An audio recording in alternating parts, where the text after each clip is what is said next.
Bonjour et merci de nous retrouver. Nous sommes ensemble pour une demi-heure de direct dont voici le programme. Aujourd'hui dans notre matinale, nous sommes avec Meir Rosen, ancien ambassadeur en France, mais également aux États-Unis. Nous parlerons ensemble du rôle des États-Unis, si rôle il y a dans la campagne législative israélienne. Meir Rosen, bonjour, merci d'avoir accepté notre invitation ce matin.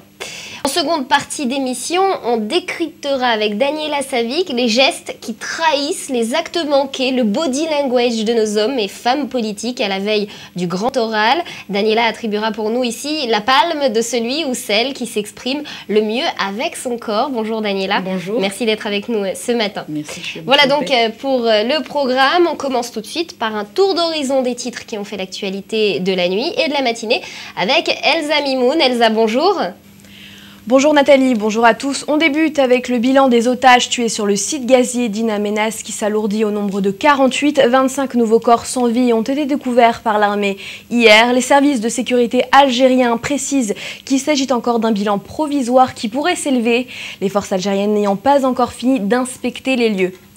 Et on poursuit avec la Syrie. Une réunion de l'opposition syrienne se tiendra lundi 28 janvier à Paris en présence de ses principaux dirigeants. C'est ce qu'a annoncé hier le chef de la diplomatie française, Laurent Fabius. Ce dernier estime que le président syrien Bachar al-Assad ne regagne pas du tout du terrain. Le ministre a également affirmé que des informations sur une éventuelle utilisation d'armes chimiques à Homs, le 23 décembre dernier, n'avaient pas été confirmées.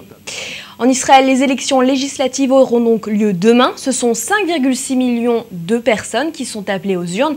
Le Premier ministre Benjamin Netanyahou, qui semble assuré d'être reconduit à la tête du pays, a annoncé hier soir son intention de nommer Moshe Kahlon à la tête de l'administration territoriale. Le ministre fait partie de l'aile gauche du Likoud, un geste vivement critiqué par l'opposition.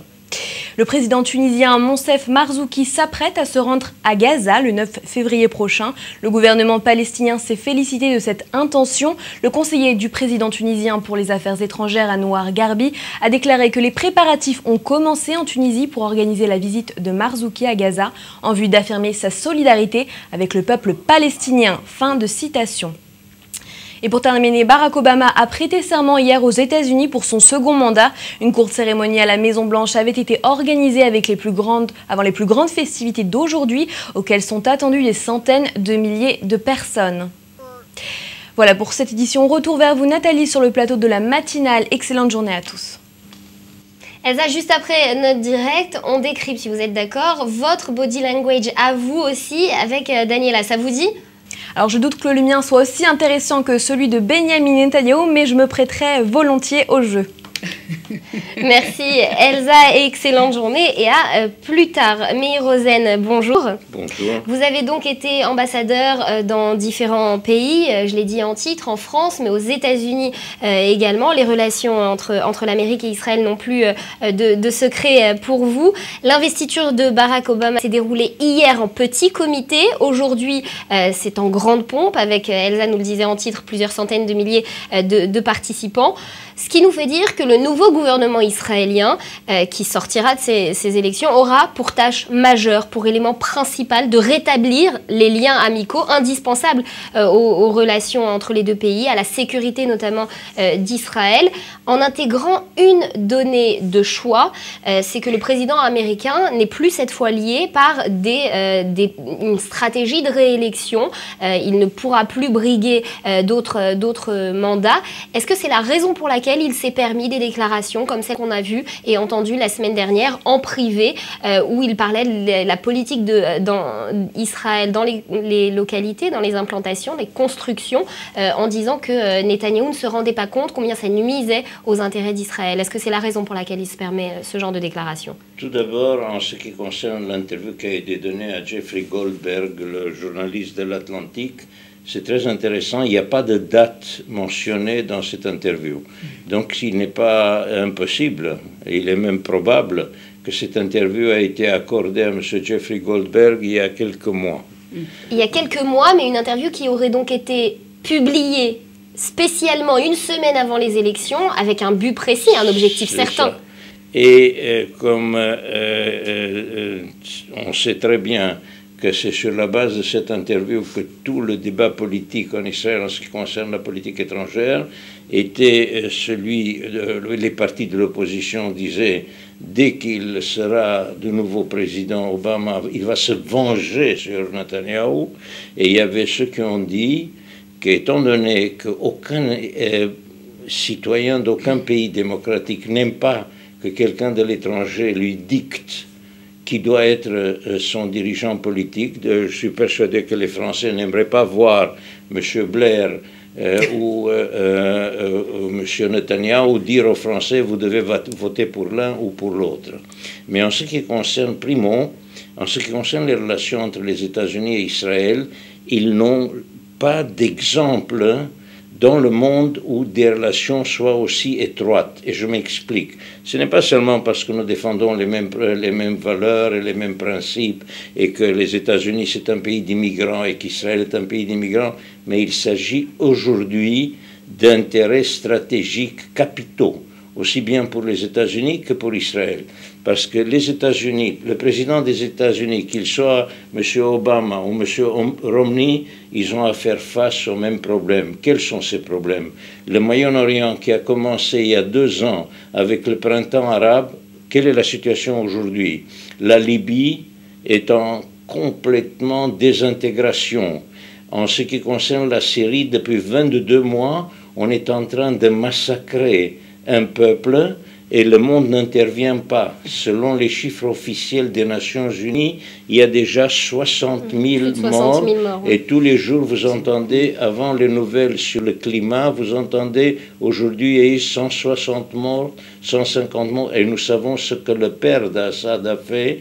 Et le fils continue sur la même voie. Mais la différence, c'est qu'il a même utilisé des armes chimiques qui sont un danger pour la région entière. Si vous regardez l'Égypte, le département d'État, le même jour où on disait qu'Israël et les États-Unis étaient presque en état de guerre et que M. Obama ne voulait à aucun prix que Netanyahou soit Premier ministre, le même jour, il y a eu 2 nouvelles très intéressantes. Au Congrès américain, on a présenté une proposition d'exonérer de visa les citoyens israéliens. Alors ça, on va en reparler tout à l'heure. Et deuxièmement, les exercices militaires conjoints entre les États-Unis et Israël, on considère cela comme quelque chose de tout à fait normal. Moi, je me souviens du temps que quand un navire de guerre américain devait visiter Haïfa, on demandait à l'équipage de descendre en civil pour ne pas montrer aux États arabes qu'il y avait une visite de marins américains à Haïfa. Alors justement, ça c'était très important.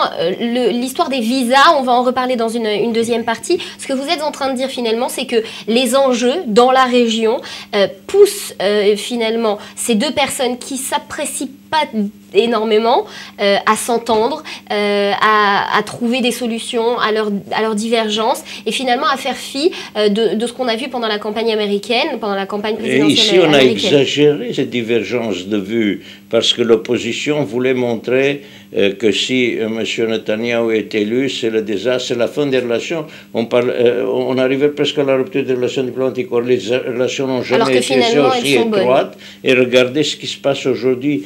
Quand la Turquie veut avoir des défenses contre les missiles syriens, c'est Israël qui donne des patriotes qui se trouvaient ici. Et quand l'exercice militaire qui devait avoir lieu de l'OTAN, étant donné que la Turquie a des mauvaises relations avec Israël, c'était la Turquie qui l'a décidé, et la Turquie croyait que ces exercices conjoints d'Israël avec les États-Unis n'auront pas lieu. Or, ils ont eu lieu, parce que les dépôts de tout l'arsenal américain pour le Moyen-Orient, en grande partie, se trouvent en Israël. Alors, mais Rosen, si on vous écoute, tout va pour le mieux dans le meilleur des mondes entre les deux présidents. C'est-à-dire qu'on le veuille, c'est indépendamment des... Tout d'abord, en général, en politique internationale, ce n'est pas les sentiments personnels d'un dirigeant vers l'autre. vous êtes trop jeune pour vous rappeler que De Gaulle était haï dans toutes les chancelleries européennes, et Churchill parle de lui comme un homme impossible, intolérable, etc. Mais on a coopéré avec lui. Et je ne dis pas qu'un des dirigeants peut se comparer à De Gaulle, ni dans la taille, ni pour le reste, mais les rapports entre les États-Unis et Israël, j'espère que cette émission est enregistrée, on pourra le constater. Le premier qui va féliciter le Premier ministre israélien, indépendamment de son identité, sera le président des États-Unis, comme ils ont été les premiers à reconnaître l'État d'Israël, comme ils sont les premiers à aider Israël dans le besoin. Alors justement, ces liens forts, ils ont toujours existé. Est-ce qu'il y a une différence tout de même entre l'administration Obama et les administrations Bush, par exemple, ou Clinton, dans la gestion de ces liens avec Israël? Oui. Tout d'abord, je dois vous dire qu'un des points d'achoppement, c'était le fait qu'on a accusé Netanyahou d'intervenir dans les élections américaines. Or, si vous regardez ce qui s'est passé quand Yitzhak Rabin, alav shalom, était ambassadeur à Washington, il faisait des discours publiquement en faveur du président pour qu'on élise Nixon comme président des États-Unis. Ce n'était pas une intervention dans les affaires américaines, certainement. Et en ce qui concerne la sympathie ou l'antipathie d'un président américain pour un dirigeant israélien, on a vu ça dans le passé, des choses beaucoup plus graves. Vous avez eu au mois de mars 1975 Kissinger, secrétaire d'État, qui pleure à l'aéroport de Ben Gurion du fait qu'Israël n'accepte pas de se retirer des Mitlé comme il le voulait. Et on a arrêté à délivrer des avions à Israël à l'époque. Et pendant l'administration Eisenhower, quand il y a eu la guerre de Suez, il a décidé de ne pas permettre aux contributions monétaires en faveur d'Israël envoyées par les Juifs américains d'être transférées en Israël. Donc, quand on parle aujourd'hui, on a l'impression, en prenant un journal israélien, qu'on est un état de guerre entre Israël et les États-Unis. C'est totalement faux. Est-ce qu'on peut dire que dans l'entourage de Barack Obama, en tout cas, et dans l'entourage de Benjamin Netanyahou, il y a une certaine tentative d'inverser la tendance d'un côté ou de l'autre et d'intervenir dans cette campagne pour Barack Obama? Il n'y a pas encore un politologue, et Dieu sait si nous avons des politologues à travers le monde, si nous avons des experts dans les affaires du Moyen-Orient, et je ne sais pas à quel point on peut compter sur leur analyse, leur jugement, parce qu'on nous a dit que Bachir Assad ne sera plus là dans quelques semaines. Ça fait déjà 22 mois qu'il continue à être là, mais il n'a probablement pas lu toutes ces analyses.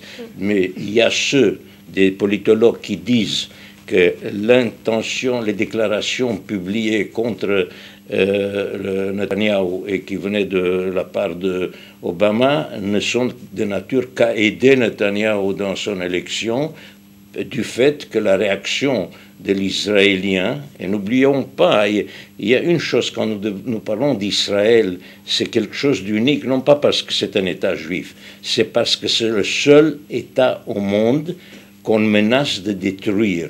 Et étant donné qu'une bonne partie de ces juifs qui vivent en Israël, aujourd'hui il n'y a que 200 000 de survivants de l'Holocauste, et les gens n'aiment pas qu'on rappelle l'Holocauste, parce que le monde a une tendance à commémorer les gens qui ont été tués. Vous avez eu 60 chefs d'État à Varsovie pour commémorer la libération des camps, mais quand il s'agit des Juifs vivants et quand M. Ahmadinejad dit « je vais détruire l'État d'Israël », vous n'avez pas des protestations dans les rues et vous n'avez pas des réunions du Conseil de sécurité. Donc il y a 2 poids 2 mesures. Et l'Israélien qui doit décider de son sort, il sait 2 choses. Premièrement, qu'il ne peut compter que sur soi.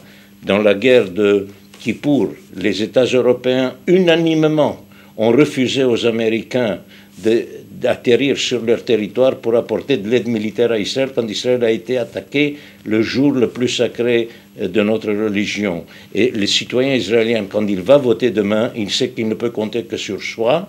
Et deuxièmement, il sait que toutes ces déclarations, on viendra à l'aide d'Israël. On voit bien comment le monde vient à l'aide des citoyens syriens. Alors on ne veut pas se trouver dans la même situation. Et donc les déclarations qui sont attribuées au président Obama, est-ce que ça aide Netanyahou? ou non dans l'élection, on le verra demain. On verra. Réponse demain soir. Une dernière question, Meir Rosen. La semaine dernière, ça a été annoncé en grande pompe par la presse israélienne. Les Israéliens qui veulent désormais se rendre aux États-Unis pour une courte durée n'auront plus besoin de visa. Une annonce une semaine avant les élections aussi. Est-ce que le contenu de l'annonce, le moment de l'annonce, c'est un moment choisi? Tout d'abord, je crois qu'en général, qu'il s'agisse des politiciens israéliens, américains, de l'île de Fidji, etc., il ne faut pas attribuer aux politiciens des qualités d'intelligence, de coordination aussi avancées. Il ne faut pas faire de l'explication de texte trop développée. Je crois que, d'après les sondages faits, au plus bas de l'échelle, quand il s'agit de popularité, c'est les hommes politiques dont on n'a pas du tout confiance. Ils disent une chose, après ils font une autre, ils oublient l'électeur pendant 4 ans, etc. Mais donc, le fait d'avoir émis cette initiative d'exonérer les citoyens israéliens de visa de tourisme est une initiative du Congrès américain, aussi bien du Congrès que du Sénat. Le Congrès est sous le contrôle des républicains. Le Sénat est sous le contrôle des démocrates. Alors, cette initiative n'est pas nouvelle, mais elle n'a jamais reçu autant de publicité. Je crois que ceux qui l'ont rendue si publique, c'est simplement pour rappeler au département d'État et à l'administration américaine que le pouvoir exécutif aux États-Unis n'est pas uniquement le pouvoir du président et de l'administration, mais aussi le Congrès a son mot à dire. Et en ce qui concerne la procédure elle-même, la réglementation américaine est d'accorder cette exonération de visa uniquement si, sur le nombre de visas demandés, on rejette 3%. Or, sur les visas demandés par les Israéliens pour visiter les États-Unis, ce pourcentage est de 7%. Et je ne crois pas qu'on peut se réjouir que demain il y aura plus de queues devant le consulat américain. Mais c'est un processus qui a commencé, et comme il y a déjà plus d'une trentaine de pays qui jouissent de ce bénéfice, Israël sera un des proches. Mais Rosen, merci pour toutes vos analyses. Vous restez avec nous pour notre deuxième plateau avec Daniela Slavic. Merci d'avoir été avec nous ce matin. Avec plaisir.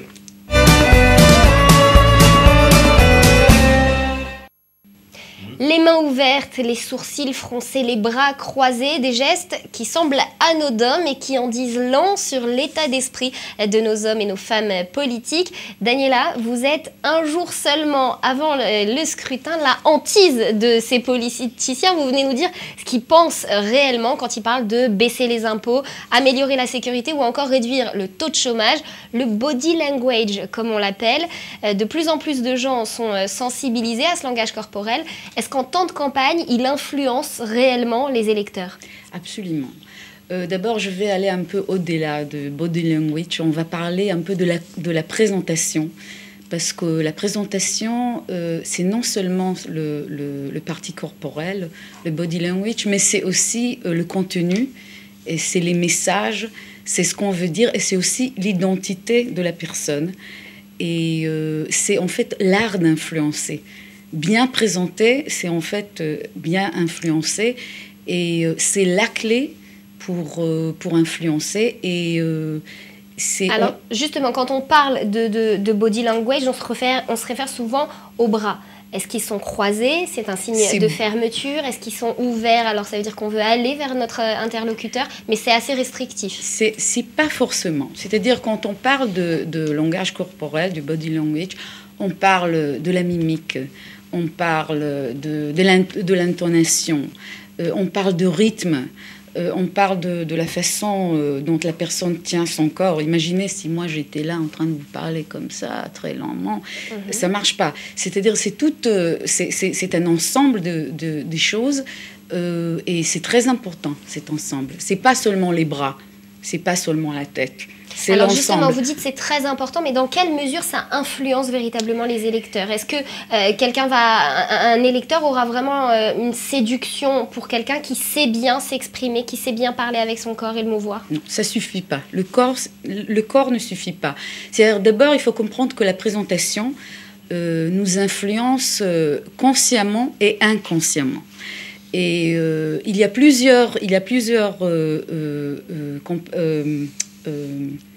composants, c'est-à-dire il y a aussi il y a le corps, tout ce qui est corporel, mais aussi il y a la construction de formes de contenu, c'est-à-dire les slogans, le langage, les messages, les idées. Tout ça, ça doit coordonner avec le corporel. Sinon, ça donne une image très artificielle, pas très bien compris, et inconsciemment, on dit il y a quelque chose qui passe pas. On peut pas faire confiance à ce qu'il nous dit.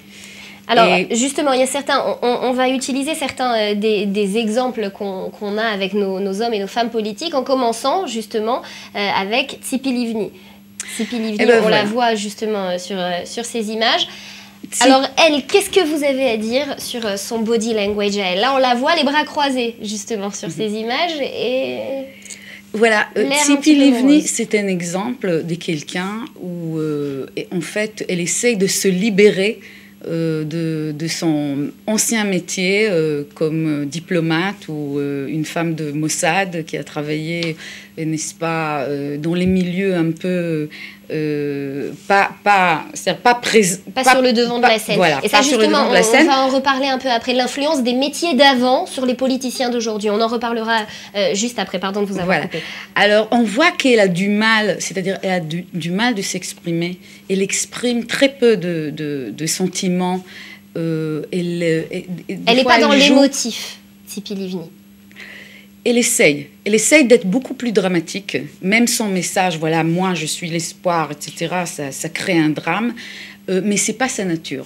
On voit qu'elle est en transition, qu'elle essaye de se faire paraître, et je crois qu'elle a encore un bon travail à faire. Elle a encore du travail, oui. Une, en revanche, sur laquelle vous dites qu'elle a bien travaillé, c'est Shelly Yachimovitch. Absolument, c'est l'enfant prodige. Quand on voit Shelly Yachimovitch, quand elle était journaliste, elle était très sévère, elle était très stricte, elle était agressive des fois, avec vraiment, elle avait... et d'ailleurs, elle attaquait les gens. Et maintenant, quand on la voit, c'est une nouvelle identité.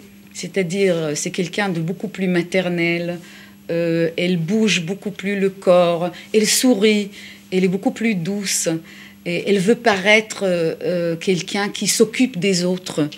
Et elle souligne toujours qu'elle est avec des gens. Je travaille avec des gens. Même quand elle a fait sa déclaration qu'elle ne va pas rejoindre Netanyahou, elle a dit, voilà, j'ai discuté ça avec mon équipe.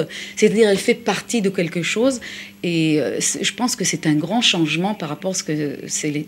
Un grand changement, et c'est la vague sur laquelle elle est. On se souvient, et on l'avait diffusé, son clip de campagne, où finalement, elle ne parle pas beaucoup de son programme, etc. Elle parle surtout d'elle. Elle en tant que maman, dans son programme au quotidien. Voilà, on la voit écrire sur son ordinateur, s'occuper de ses enfants, leur répartir les... Regardez le grand sourire. Hein, oui, c'est très différent. Et je pense que ça fait partie des idées qu'elle veut introduire. Qu'elle veut véhiculer. Une autre personne dont vous disiez qu'elle a beaucoup changé, un peu dans le même esprit que Shelly Yachimovitch, mais à l'inverse, c'est Yair Lapid. Lui aussi était journaliste, présentateur sur du journal du soir, sur l'une des plus grandes chaînes de télévision. Vous le voyez, Yair Lapid qui lui est moins à l'aise, un peu plus étriqué dans ce rôle de politicien aujourd'hui. Oui, je pense qu'il a bien commencé. Son slogan « Où est l'argent ?» était vraiment a fait beaucoup de bruit, mais je pense qu'au fur et à mesure, on voit qu'il est pas dans sa peau. C'est-à-dire, il essaye d'être quelqu'un, de paraître quelqu'un qui est très sûr en lui-même, qui connaît la politique, il fait des grands gestes tout d'un coup. Il essaye de paraître aussi imperméable aux pressions, mais je pense que ça marche moins bien. Tandis que quand il était un journaliste et un présentateur de télé, il s'exprimait, il était beaucoup plus sentimental, C'est-à-dire qu'il arrivait plus à entrer en contact avec les Israéliens quand il était journaliste que maintenant qu'il est réellement dans la rue en tant que politicien. Oui, oui, parce que là, je pense qu'il n'arrive pas à trouver son propre style. C'est-à-dire, il n'y a pas assez de coordination entre les éléments. Et là, ça se voit. C'est-à-dire, il y a le corporel qui est beaucoup plus trop grand. Et il y a les contenus et les messages et les idées et l'identité qui ne vont pas vraiment un peu fouillis finalement, parce que tous ces gestes un peu dans tous les sens, ça montre aussi qu'il n'est pas à l'aise avec lui-même, qu'il est un peu gêné dans ce rôle un peu emprunté finalement. Un peu emprunté, c'est-à-dire, il faut dire que la présentation est aussi un travail d'un acteur. Mais l'acteur doit trouver aussi lui-même dans le personnage. Dans ce rôle-là. Alors justement, un rôle, c'est ce que joue aussi Naftali Bennett, c'est le nouveau venu dans ces élections, et c'est le petit protégé, c'était le petit protégé de Benjamin Netanyahou. Ils ont beaucoup travaillé ensemble, ce qui explique peut-être qu'il copie beaucoup Benjamin Netanyahou. C'est beaucoup plus que ça. Je pense que d'abord, ils ont les mêmes origines. Bennett a grandi au Canada, Netanyahou a passé longues années aux États-Unis. Les deux connaissent bien les milieux d'affaires, marketing, vente, etc., entreprise. Et je pense qu'il essaie vraiment, même les petits gestes, l'œil qui s'élève, j'arrive pas à le faire ça, mais... Alors là, on vous voit pas au moment où vous le faites. Ah, on vient de le voir sur Naftali Bennett, il vient de lever son sourcil. Voilà, l'œil comme ça, mais il n'est pas aussi sûr en lui-même que Netanyahou. Alors Netanyahou, je sens que vous brûlez d'envie d'en parler, alors allez-y, parlez de Benjamin Netanyahou, racontez-nous ce que vous avez à nous dire sur lui. Netanyahou, il est né pour ça. Il adore parler, il adore ses trolls, il est bien dans sa peau. Et d'ailleurs, le contenu, par exemple, est très simple. C'est-à-dire, Netanyahou parle à tout le monde. Il n'y a pas plus qu'une idée dans une phrase. Et c'est surtout des choses qui sont des contenus, des slogans qui sont très émotionnels. Par exemple, je suis fort. En quoi je suis fort, c'est pas très clair, mais je suis fort, je suis là. C'est-à-dire, si par exemple Shelly Yachimovitch parle et communique, elle essaie de communiquer aux électeurs comme des adultes, elle dit voilà, moi je suis la mère qui a un plan, qui a deux pieds sur terre. Netanyahou, il vient au-delà, il touche le petit enfant qui existe dans chacun de nous, qui a peur. Monsieur Rosen, avant, vous avez mentionné le fait qu'Israël est menacé. Ce menace, c'est quelque chose que tous les Israéliens vivent tous les jours. Donc, et peut-être ils l'admettent pas, mais ça existe. Et Netanyahou, il touche ça. Et qu'est-ce qu'il nous dit? Il nous dit, voilà, calmez-vous, je suis là. C'est la façon paternelle, comme les parents. Un bon papa qui vient rassurer. Il y a un autre exemple qui a fait de lui un véritable maître dans la matière du discours, un vrai orateur. C'est son discours à l'ONU avec le fameux dessin. Je pense qu'on va le voir avec son dessin. Voilà. Oui, là, il est... Pour exprimer le danger du nucléaire iranien. Il a brillé avec ce discours. Il a brillé et là, on voit qu'il sait... C'est-à-dire, il est toujours sur la bonne dose. Il n'est pas trop expressif, il n'est pas trop dramatique, mais il sait quand même transmettre les messages d'une façon qui... Il est modéré. Alors, est-ce que c'est-à-dire que on est avec cette capacité de s'exprimer et de séduire finalement avec ses gestes, avec son discours, ou est-ce que ça s'apprend, puisque d'un côté on a Benjamin Netanyahou qui manifestement est né avec et qui de par ses précédentes fonctions a aussi utilisé ce genre de méthode, mais de l'autre côté on a Shelly Yachimovitch dont vous dites qu'elle elle n'a pas forcément grandi avec, mais elle a évolué sur cette question. Elle a évolué, donc ça s'apprend. Oui, on peut, c'est-à-dire comme toutes les autres choses dans la vie, il y a le talent, évidemment. Il y a des gens comme des musiciens, c'est-à-dire quelqu'un qui n'a pas l'oreille musicale ne pourra pas être... Mais on peut beaucoup apprendre. On peut apprendre des techniques, on peut améliorer la façon dont on s'exprime, on peut apprendre des gestes, c'est-à-dire on peut... travailler dessus. On peut travailler dessus, absolument. Mais Rosen... Ça me permet de faire deux observations. Premièrement, à mon humble avis, les hommes politiques israéliens ont tort de faire appel à des experts des États-Unis pour venir les conseiller en matière de relations publiques en Israël. Pourquoi? Tout d'abord, le fait qu'on a été capable, et peut-être qu'on leur accorde trop de crédit dans le choix de tel président ou de tel autre, mais Israël, ce n'est pas les États-Unis. C'est vrai que dans nos rapports de tous les jours, dans notre économie, tout est lié aux États-Unis. On essaye d'imiter les États-Unis, tout ce que vous voulez. Mais ce qui peut séduire un électeur américain ne séduit pas un électeur israélien. Ça, c'est la première chose. Et ils ont tort. Deuxièmement, chez les hommes étant passé 41 ans dans le service public, je dois vous dire une chose, c'est que nos hommes politiques, ils sont tellement pressés par tant de choses et ils veulent plaire tellement à tout le monde qu'ils n'ont pas le temps de se préparer sérieusement en étudiant un dossier. Et ce qui compte, en plus, qu'on le veuille ou non, j'ai eu très souvent l'impression que le conseiller qui leur a parlé en dernier, c'est celui qui détermine le texte du discours qu'il prononcera. Et très souvent, vous voyez des hommes politiques qui lisent des discours pour la première fois et qui ne s'arrêtent pas où il faut, qui n'ont pas l'intonation qu'il faut, etc. Donc apporter plus de fond et moins se concentrer sur la forme. Encore une chose, je suis persuadé que les hommes qui les conseillent leur ont dit, si vous allez à Sderot, si vous allez à Shkunat Tikva, ou si vous allez dans un quartier pauvre, mettez les jeans, etc. Alors on voit le même monsieur que pendant la journée, il a un costume de Versace, que le soir, quand il va faire sa campagne électorale, on a envie de lui donner un peu d'argent pour acheter des vêtements. Oui, justement. Ils en font trop. Oui, c'est vrai que des fois, les experts qui viennent de l'étranger, c'est pas la réponse. D'ailleurs, avec Barak, dans le temps, ça a été comme ça. Hein. Il y avait un expert, je pense, et ça n'allait pas du tout. C'est vrai qu'il ne faut pas s'adapter n'importe quoi. Oui.